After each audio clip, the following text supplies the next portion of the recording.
If you've ever felt intimidated by smoky eyes, this video is for you. I'm going to show you how to create a smoky eye using just 3 products. Recently, I started curling my eyelashes before doing makeup because sometimes the lash curler will remove a little bit of makeup. So I just like to get it out of the way before. Eyelashes are curled, so I'm going to show you how to use a pencil to create a base for a smoky eye. This is like a nice combination of a creamy pencil that allows you to spread it on the skin easily, but it's also not so soft that it just breaks when you touch the skin. So now I'm going to go in with a fluffy blending brush. This is brush 217 from MAC, and I am just following the shape of my eyelid. And you can see how this starts to kind of just turn into a eyeshadow, essentially. I mean, I wouldn't even have to put eyeshadow over the top of this if I didn't want to. So we'll go over to the other eye.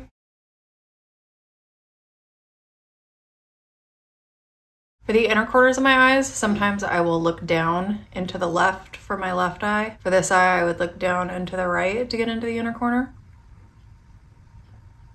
You don't have to put this under the bottom, it just depends on how dramatic of a smoky eye you're trying to do. I'm also gonna draw it underneath my lashes. It always makes my eyes water. And then I'm going to connect the outer corner. Now I will blend the bottom. I'm gonna use a small smudge brush. I think this is the 219 from MAC. So just going beneath the lashes, softening that pencil. Okay, so now I have basically a pencil as a base for a smoky eye. I've created a wash of color all the way around the eye, and now I'm gonna use some eyeshadow to refine it. But first, I'm gonna take that fluffy brush that I used on my eyelid and kind of drop this down a little bit. Basically just diffuse the edges. I want everything to be soft and diffused. This pencil, when it's buffed out, almost has a kind of a plum tone to it. I would say that it's not like a warm chocolatey shade of brown. It's definitely a cooler, more plum tone, which Jones Road has a plum eyeshadow that I think I'm gonna pair over it. This is the best eyeshadow in the shade of Smoky Gray. So I'm gonna use the same brush and I'm just doing a couple of dabs. Don't dig the brush into your product and then tap excess off. It's a waste of product for one. And also you're more inclined to get fallout, which is when eyeshadow falls underneath your eye. So to have more control, grab a little bit of product, press it into the brush. I always start on the outer corner. Wherever you place the brush initially is where the most color is deposited. And I want the outer corners to usually be the darkest. Again, placing the brush in the outer corner of the eye, doing like a windshield wiper motion, little circles in the outer corner where I want it to be the darkest, then pulling it into the inner corners. There's tons of different smoky eye shapes that you can do. For my eye shape, this is a pretty common go-to. Then I'm gonna take the tiny brush that I use under my eye, put a little bit of shadow on.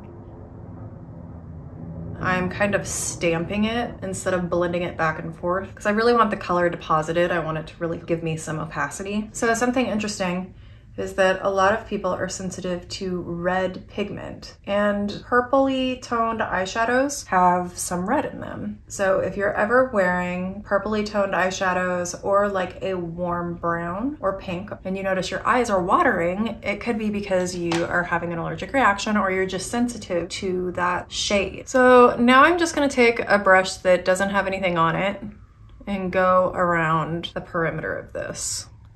Always want to have diffused lines and no harsh edges. I'm actually gonna take a little bit of my bronzer on that brush and pull it through the crease. This would be called a transition shade. It's a shade that transitions between the crease color and the color that goes underneath the brow. Same thing on this side. Basically just helps the edges look more gradient as opposed to dark to light. It's like dark medium light. I'll use the same brush under the eye. I'm right-handed and this eye is always a little bit trickier in the outer corner to get it to look as blended as my right eye.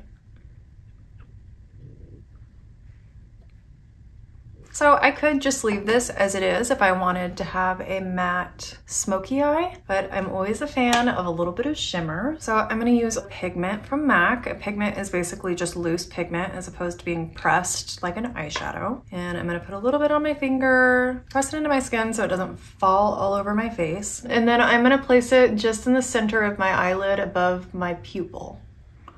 Mostly when we're doing our eyes, we're trying to make them stand out. That's what lighter colors or shimmery colors do. They attract the light and draw attention, whereas darker colors create more depth and cause things to recede. So when we talk about highlighting and contouring, contouring is creating more depth, highlighting is creating the illusion of features protruding forward. So you can see the difference.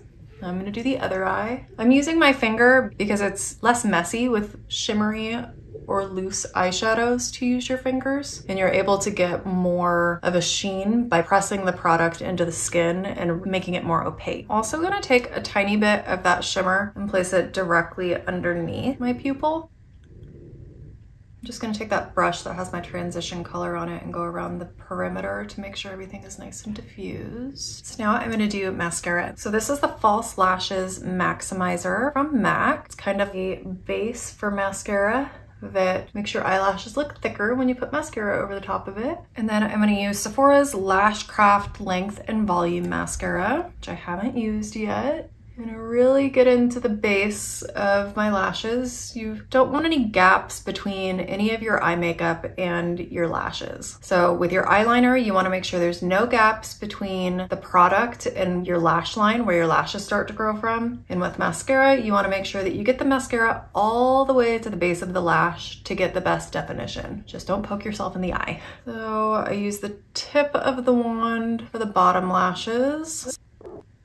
I have really fine, tiny little bottom lashes. I usually only put mascara on them if I'm doing a smoky eye because I don't think they look that great otherwise. And I usually don't mind if I get a little bit of mascara on the skin if I'm doing a smoky eye. I think it kind of adds to the smokiness. So I'm gonna do the Laura Mercier Tinted Moisturizer Blush in the shade of Provence. It's a really nice natural blush. I love cream and liquid blushes because I think that they look more natural on the skin. Using a stippling brush, which diffuses the product while not absorbing any of it. The only thing is you don't want to apply cream or liquid products over the top of the powder. Otherwise, you're gonna have a big mess because the creamy liquid products will move the powder on the face and it's really hard to recover from that.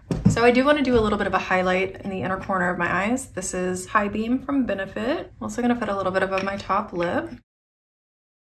So this is just going to attract light. My complexion was already prepped and I'm just gonna add a little bit more concealer now that I have kind of a plum smoky eye. I wanna neutralize the natural plum underneath my eyes. And this concealer is a little bit on the pale bright side. I'm gonna take a little bit of my tinted moisturizer that I'm wearing and layer that on top because this is a darker shade. So the concealer is gonna give me the coverage and then you'll see this blends the concealer into my skin so that it doesn't look like I have bright white spots underneath my eyes. Just using a very light touch. And you can see how this side compared to this side, it's just slightly less bright. And then I'm gonna take my powder brush with the remnants of whatever powder is on it and just very lightly go over the top of it. I'm gonna use a long wearing lip color that I got from Covergirl. The shade is 930 and I'll put the exact product name in the caption because it doesn't say it on the tube. But basically there's the long wearing lip color, you let this dry and then apply this, which I use this as chapstick all the time. It smells amazing and feels so comfortable on your lips. You can see it's just like a couple shades darker than my natural lip tone, slightly warmer. So while that is drying, I'm gonna go in with a lip liner for added fullness, and I'm gonna blur the edges. So this is the final look. It's just a really soft, transparent wash of color on the eyes that you can create using just 3 products. You can do any color combination. It's more so about learning the techniques and having the right tools. If you have any questions, feel free to put them in the comments. Don't forget to like and subscribe if you liked, of course, and thank you so much for watching.